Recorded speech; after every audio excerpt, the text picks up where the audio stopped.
Okay, good evening. Welcome to the Monday, May the 15th Committee of the Whole. We have one item on the agenda today that is the Blake impact and recommendation. And before we get started, I'd like to say that this is a very important topic and I want everybody to have an opportunity to be heard. So I will ask council to limit themselves to one question or one comment per opportunity, please.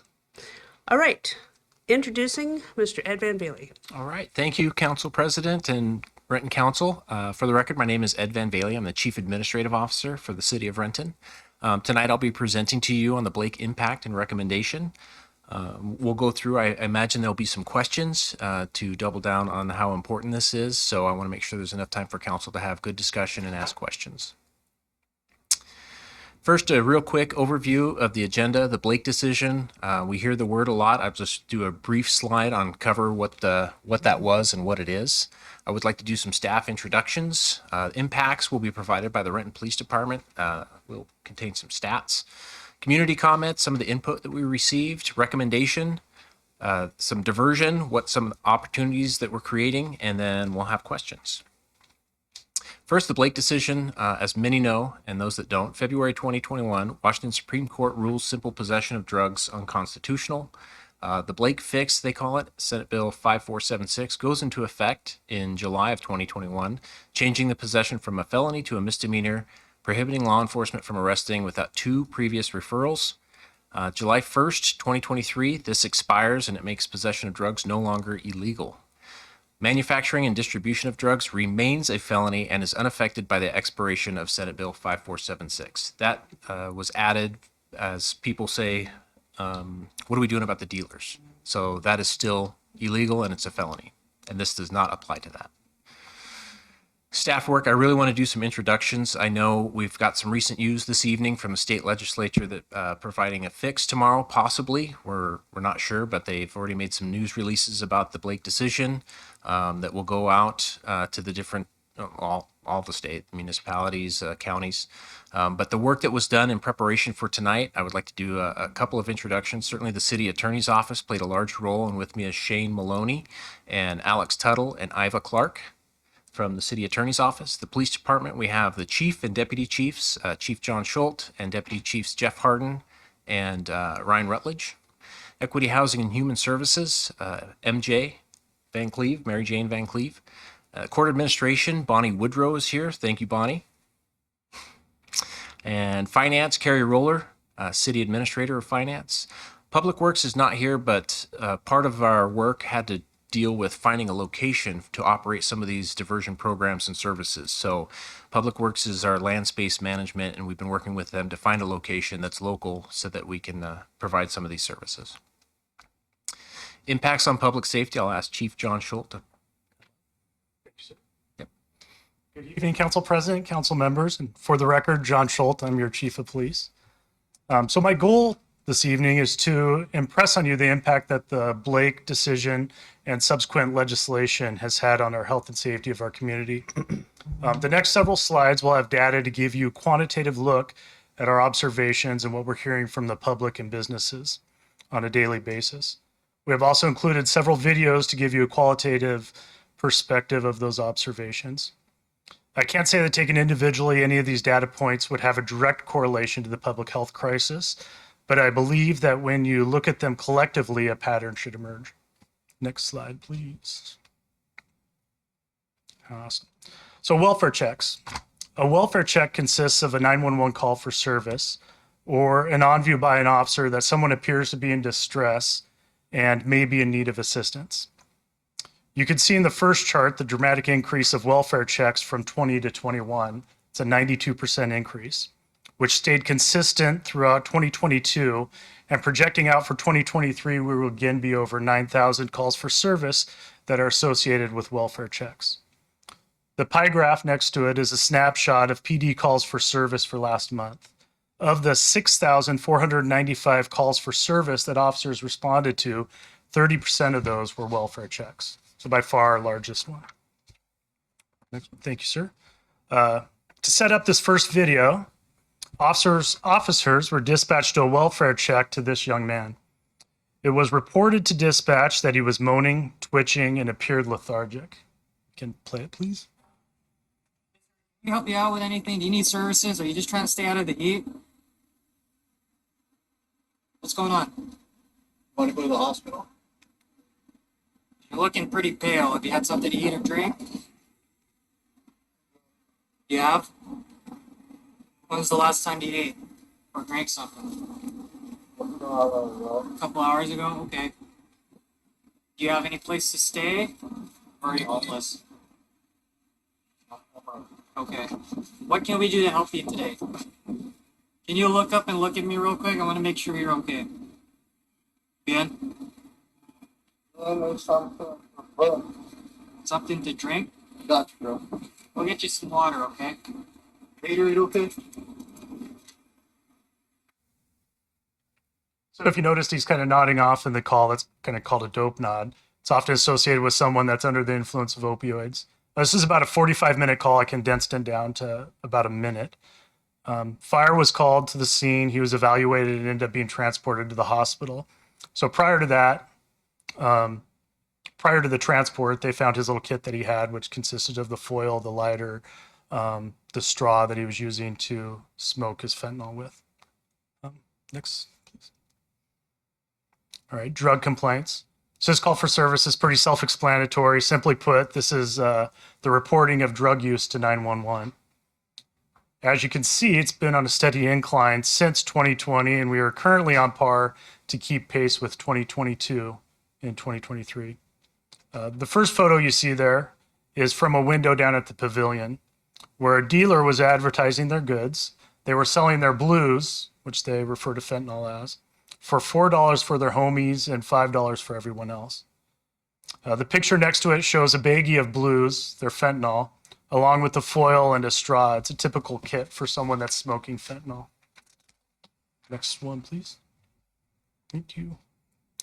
So all of these photos were taken last week over a couple-hour time frame in the afternoon in the downtown core by our special operations group. It really shows how emboldened people have become under the current legislation. Next one, sir. Thank you. Now, I have to apologize.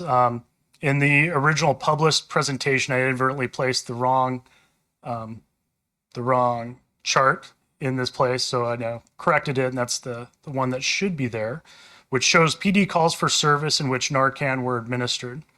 Narcan, or naloxone, is a medication used to reverse or reduce the effects of opioids. It counters or the decrease in respiration caused by opioid overdose. Projecting out for this year, we are on track for 117 calls for service where Narcan will be administered. This video that we'll show here in a second shows an officer responding to a welfare check. You'll see a citizen who, quite honestly, probably saved her life, on the phone with 911 as the officer's arriving on scene. He had just pulled up to the convenience store and found the female laying unresponsive. Hey, boss, you know if you took something? I can see fentanyl, like she's, yeah, there's a police officer here. She was trying to do CPR.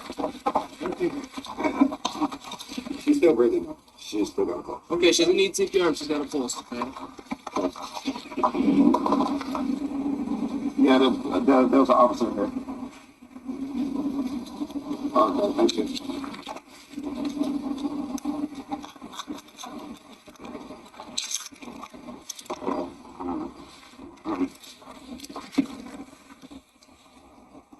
There's a whole bunch right here that needs to get took out and it's in her teeth.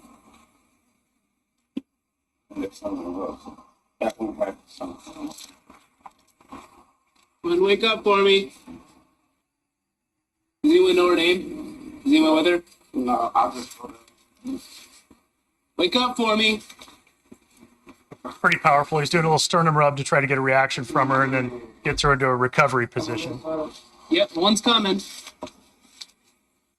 So fire was dispatched to the call, and she eventually regains consciousness at the scene and refuses further medical treatment and leaves the scene on her own.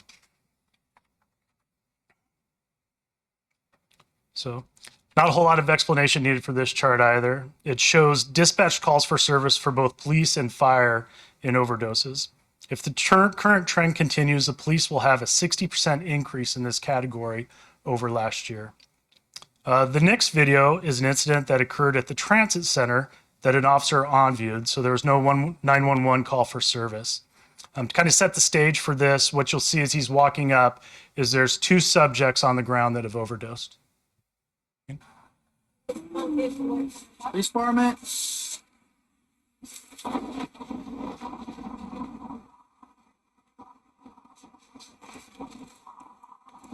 Police department.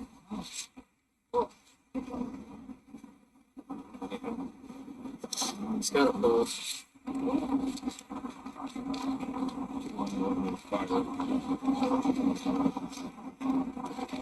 Police department. Police department.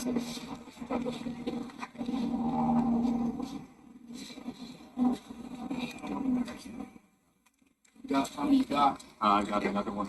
On the side door.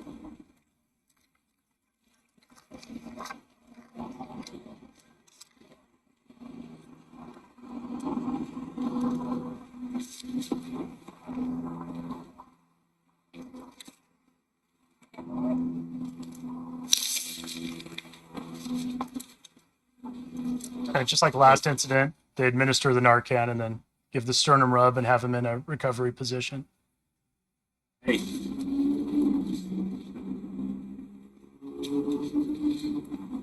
Hey. Hey, bud.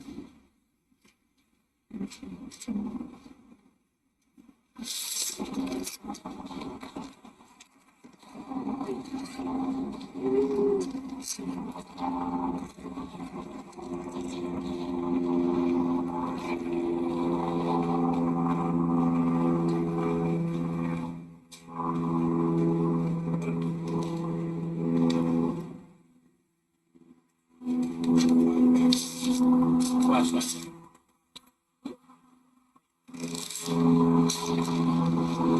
I don't know this.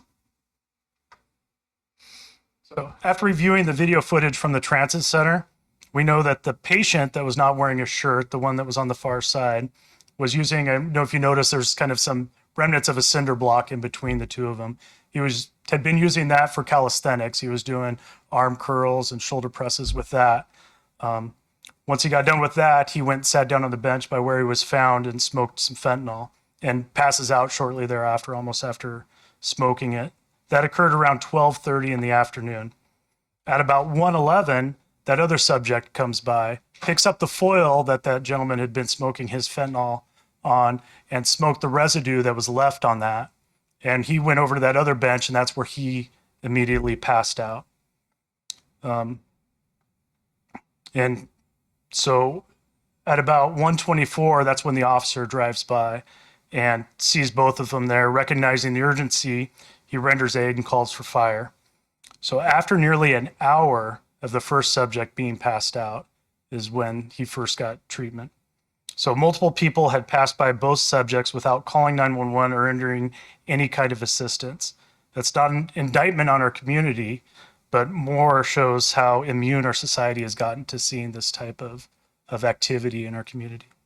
So both subjects were revived with the help of advanced life-saving techniques once fire was there and were transported to the hospital. So next one, please. Thank you.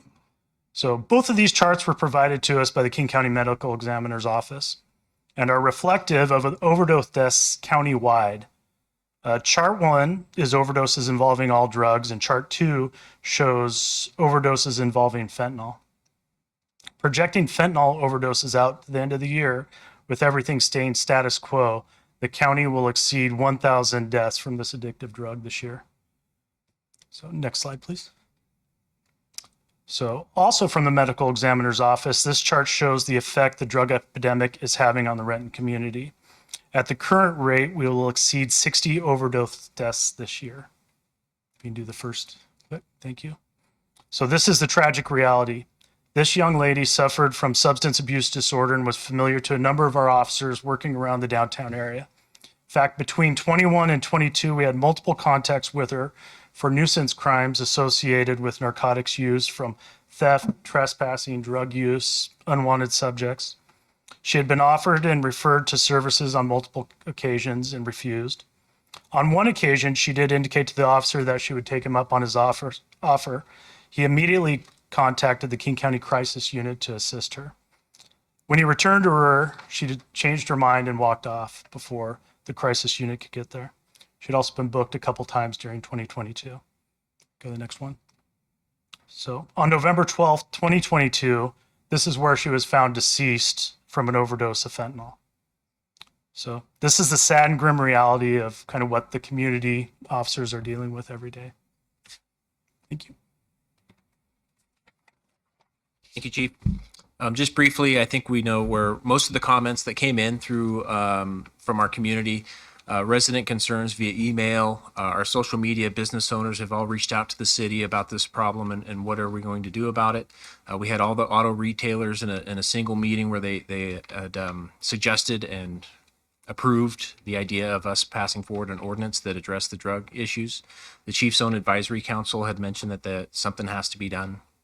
Pavilion event feedback, we host lots of events down there, and usually, regardless of who it is, they make a special request for the police to go through the area and clean it out.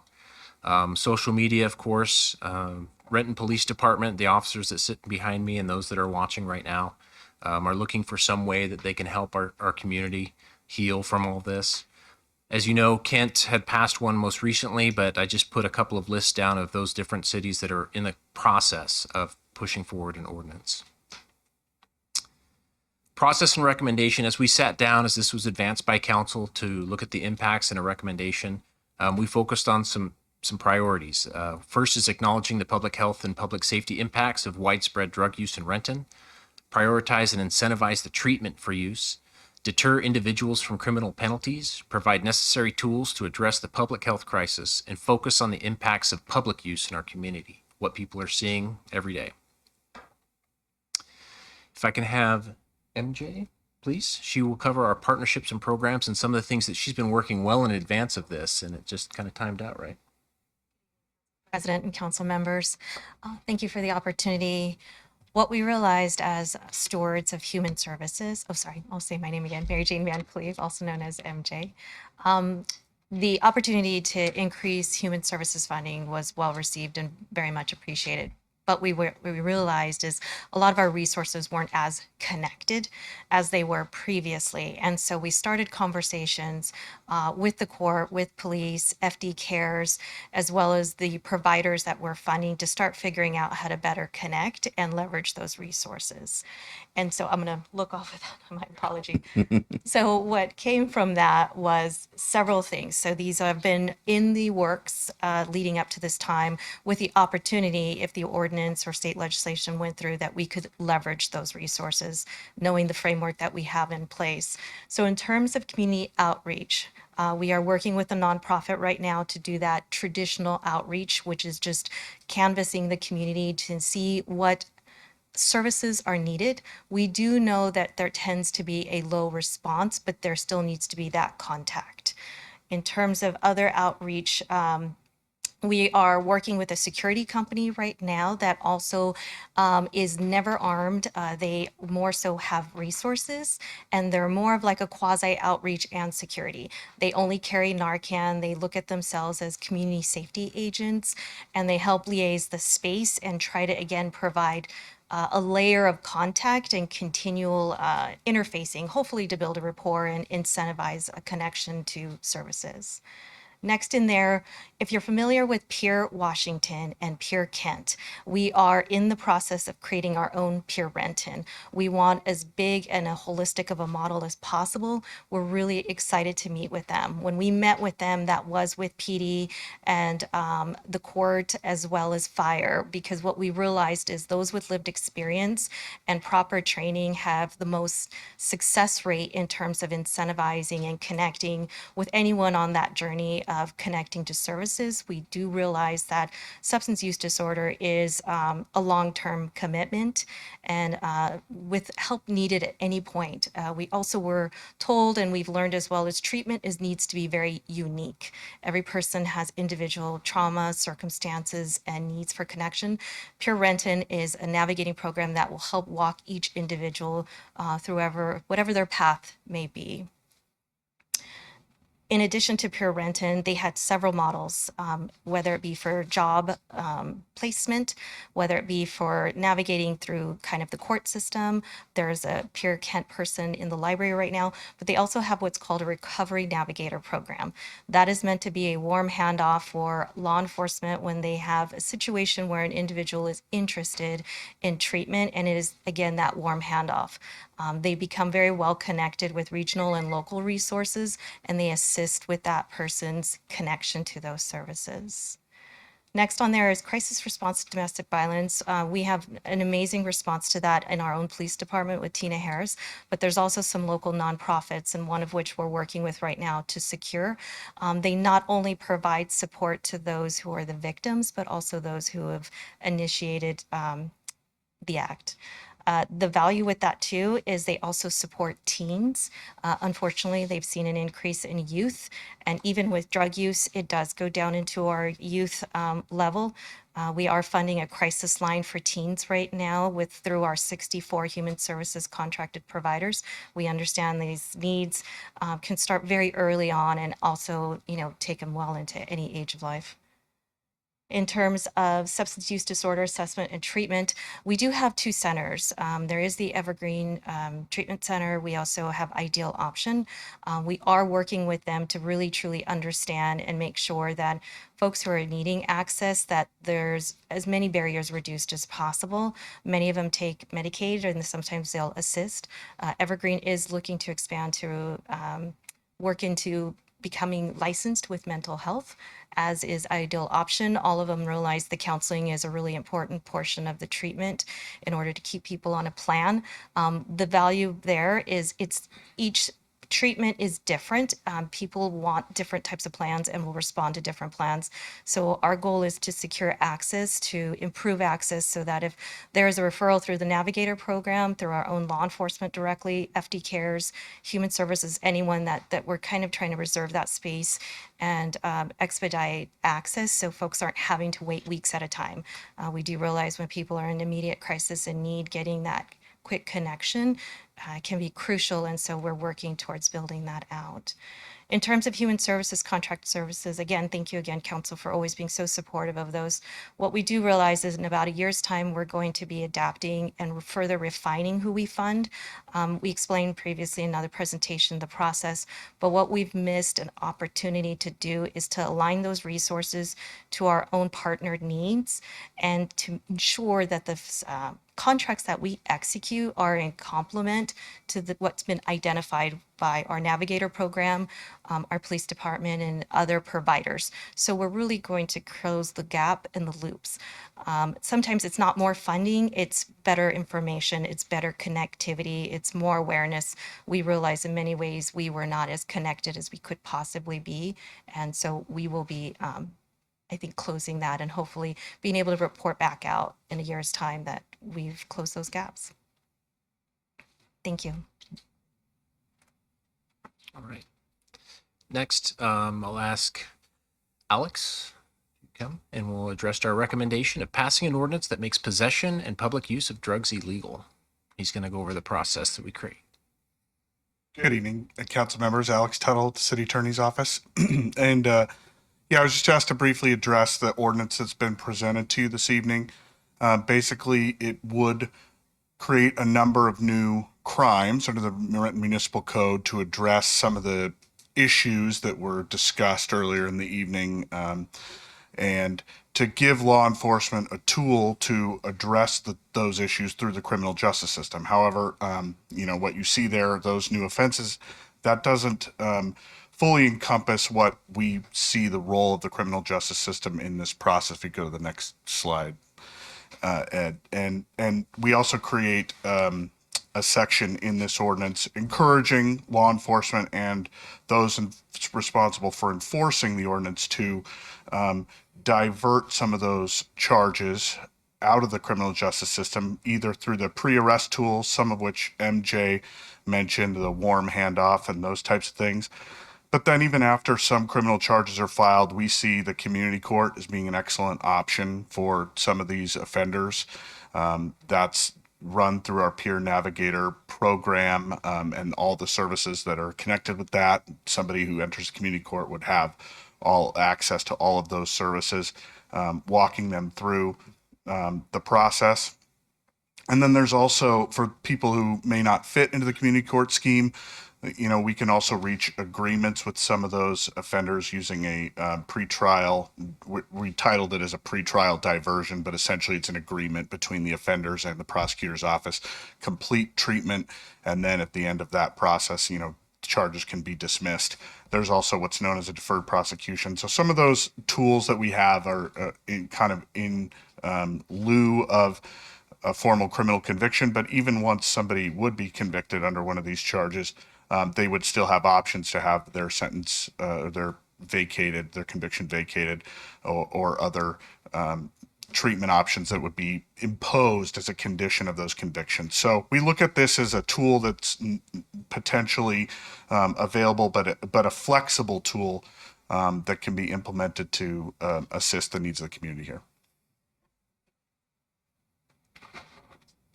So the recommendation as far as adopting an ordinance, and I'll kind of touch on some of the news in the media that had come out tonight. Initially, our proposed timeline for successful implementation of this ordinance would be a May 15th, today, first reading, May 22nd, second reading. In that instance, it would take a 30-day period to take effect. Again, the ordinance takes effect by July 1st, which is the end date of the Blake decision. Now, this addresses directly the information we got tonight. Should the state address drug laws before or after July 1st, the city adopts the state version and or amends the Renton Municipal Code ordinance. And for those that don't know, the media had just released that the legislation had come up with a decision that would still have to be voted on. And the details would be released hopefully tomorrow if they do come to a decision.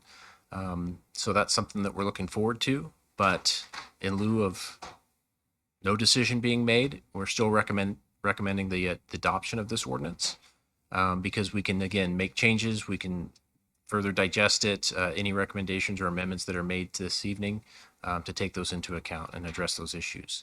I do want to say we missed the point of the idea of incarceration is not the first option for the police department.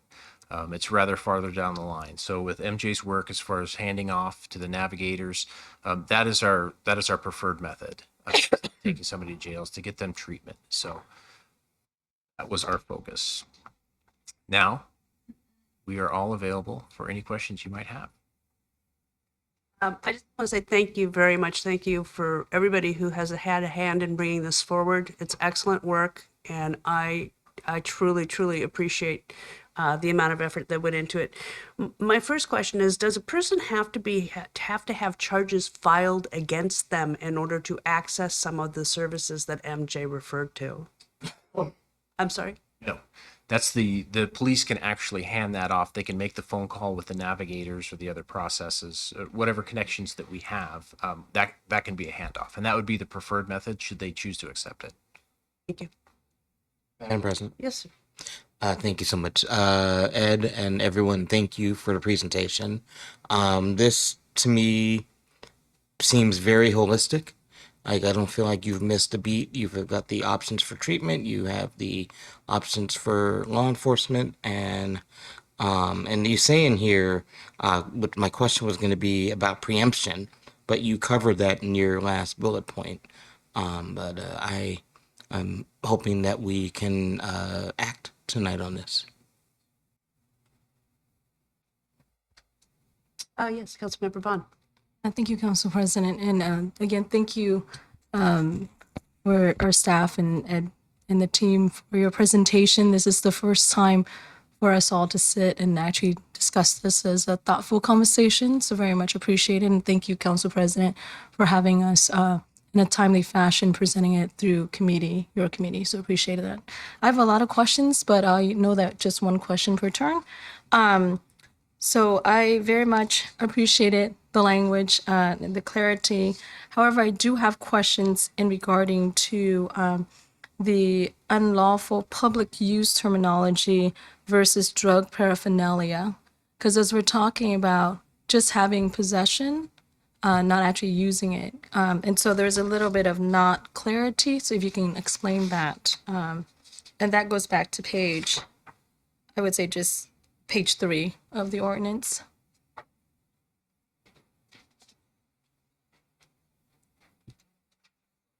Up the language, make sure I'm addressing what your actual what your question is pointing to. But we have a fairly broad definition of use more than just consumption, and part of that is because as a practical matter for officers to be able to respond, what you'll often have is someone will complain that they see someone using, but officers can't actually arrest someone for a crime that they don't view in this context. So the paraphernalia is the use of paraphernalia or an intended use of paraphernalia and intended use of the drug is considered public use under this ordinance, because that allows the officer to see a wider range of activity that they see that is obviously intended to use the drugs and allows them to take action. So we're looking at meaning the same definition because public use or, right? You're saying it means public use in this manner. Public use, yes, using it or intending to use it is included within the definition of use on page 3. Thank you. Yes, please. Thank you, Madam Chair.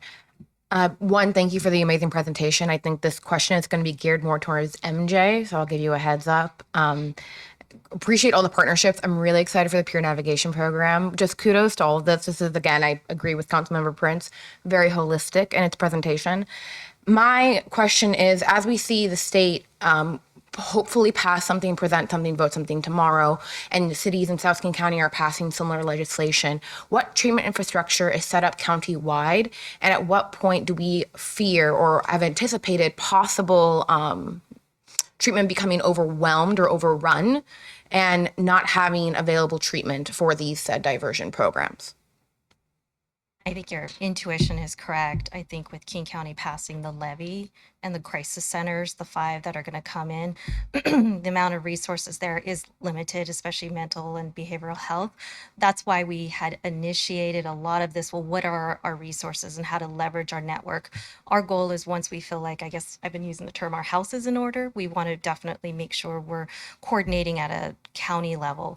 I don't know how the service providers are going to keep up, but what we're trying to do is be reciprocal in value and support their needs, learn their needs, as well as with ours. Most everyone has been willing to be adaptive and sharing of data and information. So there is a concern of capacity on a regional level, but I think we have just that unique quality in Renton where we're able to focus, and where I think when it's regional, it gets even more cumbersome and challenging. Just being a part of just the King County Regional Homeless Authority, it gets complex, a lot of great intent, but sometimes missed opportunities, and we're trying to secure those opportunities for our city. Thank you.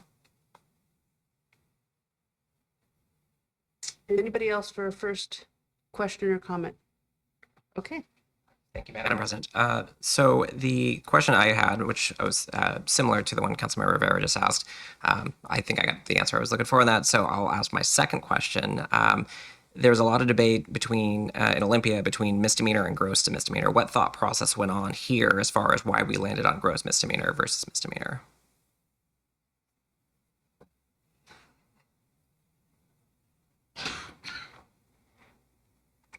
So, I mean, I think there's a lot of back and forth, and there's valuable consideration for both options. The gross misdemeanor provides a greater level of flexibility to the extent that it's needed for a higher level of punishment, I would say. There's several different reasons, but In general, our practice in the municipal court is if it's a first time offender, you're likely not going to be convicted with a jail sentence. It's going to be multiple times, right? So the more time you have available for a potential punishment that encourages someone that choosing treatment and choosing a different path is better than the jail time. So the more risk that you have out there, the more incentive you have for them to make the other choice. I would say that's the key. There's other things regarding the time of probation, for example. So you generally only have 1 year of probation. In a misdemeanor situation and a gross misdemeanor situation, you can have up to 2 years of probation. Oftentimes, but not always, the recommendation for treatment can be 1 year or longer, which means that you might not be able to see the end of the treatment if you're on a simple misdemeanor, if you have someone who needs longer than 1 year. Again, we're keeping it flexible. The idea of the ordinance, it doesn't mandate a specific punishment or a specific term of probation, but it provides for the maximum flexibility so that the situations can be addressed based upon what the evaluation and the recommendations are for each individual person based upon all of the circumstances. Anybody else for first question or comment? Okay, I will move on to my second comment. And this speaks a little bit to Mr. McCurvin's question, but it also speaks to that list of cities that you mentioned bordering us who are also considering an ordinance. And I would be concerned that if we did less than other cities around us, Renton could become more attractive to those activities that would have stronger consequences on the other side of the street. Certainly possible. I heard the mayor up north in Everett say the exact same thing, and that's clearly a potential. Thank you. Madam President. Yes, sir. So Ed, so we hear that the legislature has an agreement. We don't know what that agreement is. There are rumors of what it is. If what the legislature is looking at doing is less than what we are doing here, what do we do then? Less. So if they decide to not do gross misdemeanor, but they decide to do misdemeanor, we have to follow what the state law becomes, and we would just simply adopt that. If there's any kind of request for a language cleanup, that we would certainly do that. Once it comes out, if it does come out tomorrow, I imagine we would take some time to digest it and perhaps come back to the council with what it means. That would probably be the easiest way, but we would certainly have to just adopt what. that's what I assumed, but I wanted to make sure for people who are here and watching that, we don't know what the legislature is going to do yet. So Right.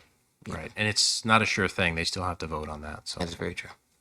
Councilmember Vaughn, I'm sorry. Yeah, no worries. Thank you, Council President. Just to echo Council President's sentiment, that's and thank you for noting those cities in their approach. I looked at Kent, and so I very much appreciate it.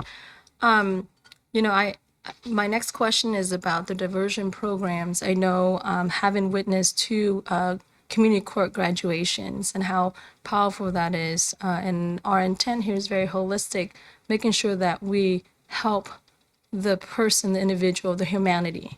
And so my question is, when you're looking at page 6, to the extent, quote, to the extent resources are available, I am worried that while it's great on paper, I know the court is stretched. I want to ask, what are the infrastructure in supporting our community court? Because we have two judges, Judge Murphy, amazing. We have the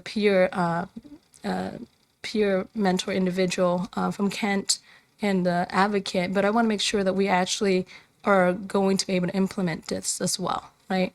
What are any support that we're giving to the court right now in terms of funding or in terms of thinking that this is going to Bonnie may be a complement to some of this as well, but I'll speak in terms of our support for her. We do have the opioid settlement funds that are available. EHHS is trying to leverage resources again with all community needs. And when it comes to community court, we've been learning what those attendees are needing in order to successfully navigate out. So that's where we've been interfacing. When we build out this peer Renton, it will include a person for the court. So the court doesn't have to utilize just grant funding, which is what they've used currently to obtain that position. So we'll continue to leverage resources from that EHHS standpoint. And then Bonnie can speak to capacity.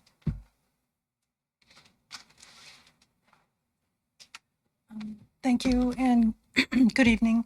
The Renton Municipal Court has the capacity to double or triple the number of individuals that we currently have because the council was very generous and gave us a second case manager position in 2022. So we have quite a bit of capacity left to address this issue.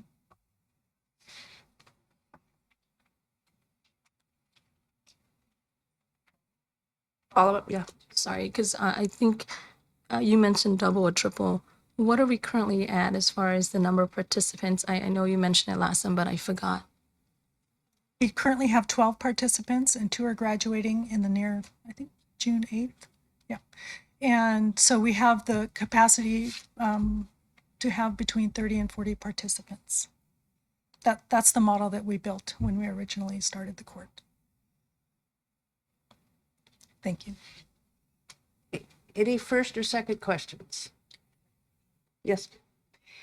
My second question is in regards to data tracking and information. How are we going to go about tracking who is most impacted by this new legislation ordinance? Because it's pretty clear that we're targeting a very particular type of individual. And so being able to properly assess the demographics, who is most impacted and getting to that root cause, how are we doing that? Yes, so we anticipated that question to find out how we can report back to council as far as the metrics and how this is being used. And we were told, I think we have a program. We can actually put out a quarterly report of who's going through the program, the services treat, all of that we can provide so that we can measure who's receiving the treatment. Yeah. Any further first or second questions? Any third question? Councilmember Vaughn. Thank you, Madam Chair. I have a question regarding unlawful deposit of dangerous drugs and drug paraphernalia.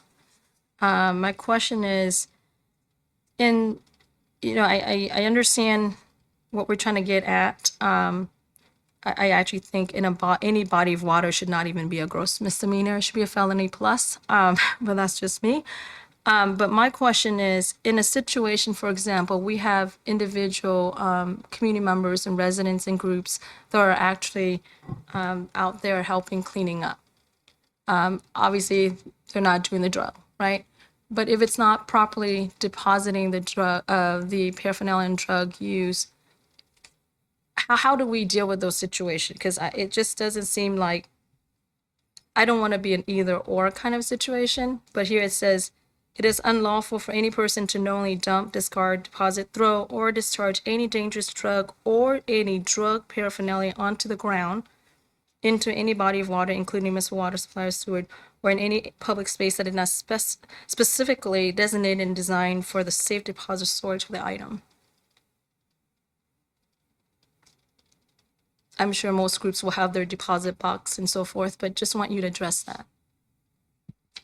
Yeah, I'm not aware of the specific programs of other people picking up, but I think the idea here is to enforce it according to other applicable county regulations and health regulations for disposal of, for example, paraphernalia.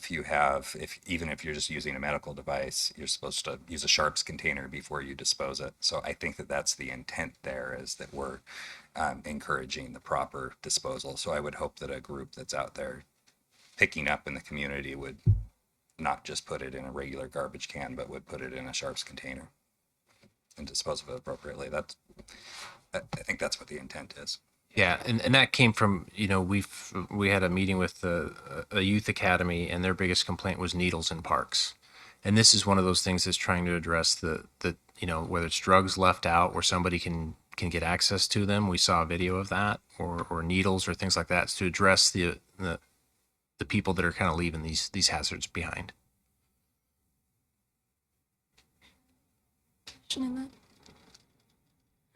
So my follow-up is there any plan from the city in terms of educating our community of depositing drugs and drugs paraphernalia to educate our community?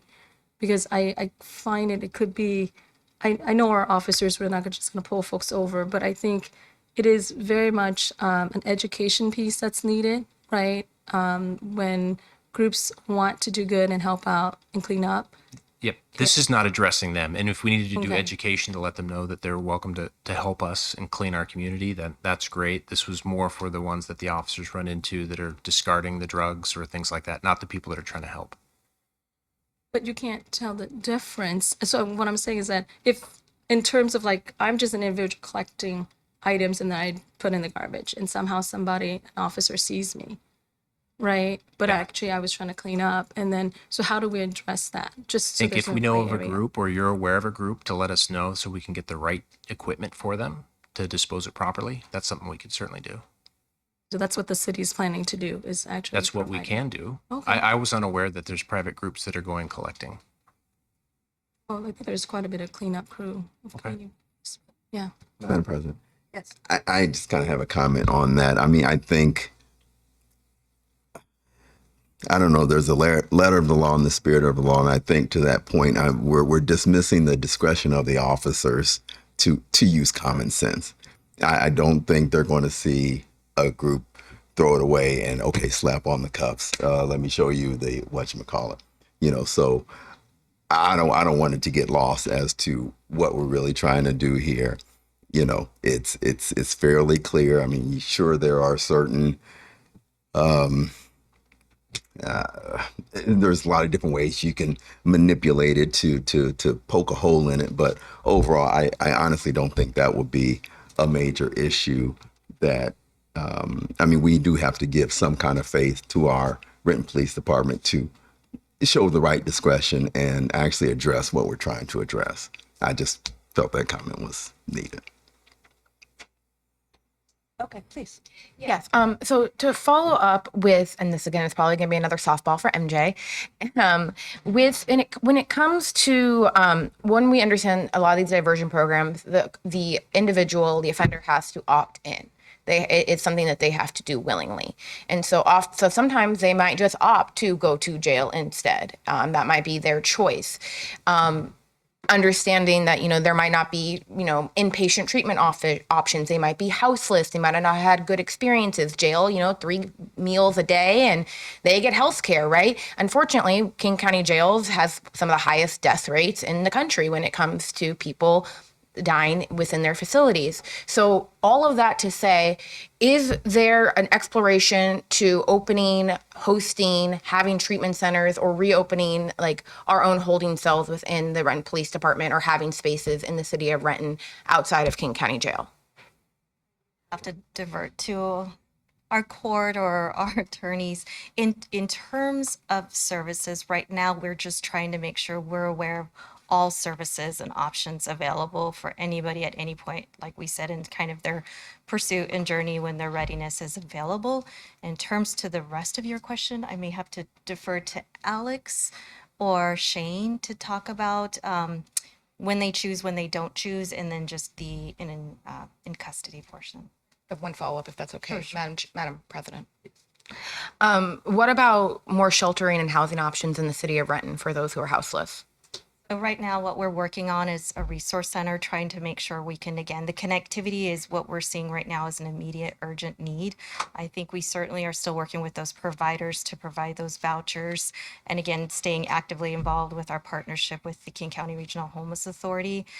Once we have more data, to your point, on where's the need and who is specifically needing it at the point in time when we're interfacing with them, will help us. We do have 1590 funds that we can utilize and start shaping and guiding us, but right now I don't think we have enough data and analytics to pick which one of the kind of recommendations or questions that you offered as far as a potential option. But we're going in that direction and kind of building out the pathway towards those. Thank you so much, MJ. Yes. Thank you. Thank you, all of you. Thank you for your presentation. I know that it was a lot of work in a very short period of time. And even though the legislature was sending us messages constantly that maybe this was going to be our responsibility, I think that you guys did an excellent work. I had the opportunity to read other ordinance for other cities. And I particularly want to say that I can tell that you guys didn't copy paste. You guys did an extensive work of what will work for Renton and what will not work for Renton. I really appreciate that. It's a very unique ordinance and one that I'm very proud to support. Thank you very much.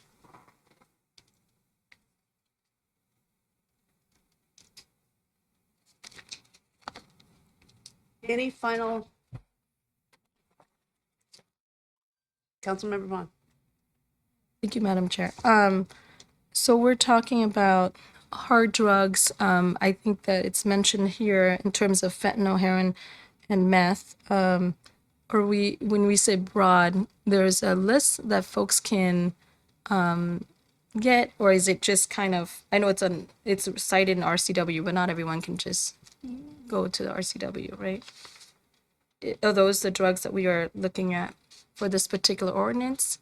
Because it's such as, so it's very broad. Yeah, so our ordinance is designed to capture any drugs that would be illegal to use without a prescription. So those include controlled substances, Schedule 1, Schedule 2, Schedule 3, 4, and 5 under the Controlled Substances Act. I know we're getting into the weeds a little bit here, but those are very closely defined and narrowly defined by state law. And then we would also be including prescription drugs that were not accompanied by a lawful prescription. And then there's also included in that definition would be counterfeit substances, which are substances that are created that don't necessarily have the exact same chemical composition as those illegal drugs. So does that answer your question? Yeah, no, I really appreciated that because nowadays we don't know what type of drugs there are. And I think cocaine and every other drug should be also on the list. So appreciate it. And thank you for your work. Okay, one more, Mr. McGurran. Thank you, Madam President. Happy to close this out. A comment, I think, more than a question. There's a question built into it at the end. I think what I'm seeing here and what I've heard from everyone, the goal of all this is to get folks into treatment. Like that's been said by everyone. So at what point in the process, for whatever the reason, if folks are choosing treatment, because, and I understand the difference, thank you, Shane, for the explanation, like why that could match up on the sentencing as in terms of making that choice. But at what point do we reassess if we're not getting the outcome that we wanted? So whether it was lack of resources or lack of people choosing that in the diversion, when do we come back here, this process, to figure out how to fix it? So I'm okay moving forward with this because I don't know what the better answer is right now. But I really do appreciate the work and thoughtfulness that went into it. If we got to go get more resources for it, if there is a lack of capacity, what point do we address that? And that's I think it's maybe an open-ended question that no one has an exact answer for right now, other than I hope we're getting checkbacks as we go through the process. No, and that's one of the things we've heard about capacity and what happens if everybody initiates this. That's one of the reasons we want to do some of these contracts with our local folks to get those locked in so we can use them. But as soon as we find out that things aren't working or there's a need for something else, that's when we take action and come back. Carrie Roller here from the finance department, because we will use the funds necessary or make that request of council so that we can fund this program so it's successful. Find our shortcomings and change. We will do the metrics as discussed as far as putting out what we have. As far as people that are going through, the success, the failure, whatever it might be. But if there's a problem in the system, then we want to fix it. And the time would be as soon as we were made aware of it. So. All right. Once again, thank you very much, everybody who's had a hand in this. And I really appreciate the very thoughtful conversation we've had here on the dais and the opportunity you've provided us to do that. And I will now sign the committee report. Thank you.